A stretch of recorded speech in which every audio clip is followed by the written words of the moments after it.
ابو صالح، ابو صالح. حبيبي يا ناصر، الحمد لله على سلامتك. الله يسلمك. تسلم لي يا رب، تسلم لي انك تذكرتني يا والله. حبيبي ولو حاجات ناصر يا شباب. ابو ابراهيم، تعال خليك جنبي. ها مش هين. تعال. بقول لك ابو علي موصيني على دواء الحشرات ودواء للبق وحليب اطفال. والله الحليب مقطوع، بس اشوف لك باقي الحاجات. استنى شوي. ماشي خليك جنبي. يا ناصر يا ناصر يا راجل، عاش من شافك. انت ما رجعتش؟ لقيت المعبر من الجانب الفلسطيني اتضرب، قلت استنى اشوف هعمل ايه. طب تعال معي. لا انا اروح على مخيمات المواصي ومن هناك اشوف سيرف ارجع بيها. بقول لك انا لقيت حاجه ان شاء الله هتعجب يونس. لحظه واحده وهتفرحك انت كمان يا ناصر. يا حبيبي غلبت حالك والله. الله يخليك. انا ويونس كمان.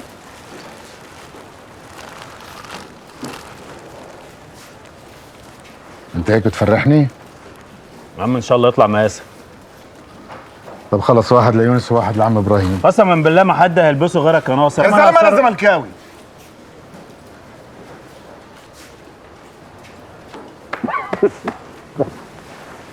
اتكل على الله يا ناصر. طيب دير بالك على حالك. ها اساعدك في حاجه؟ لا يا حبيبي لا. زملكاوي يا عم ابراهيم. توصل بالسلامه في رعايه الله.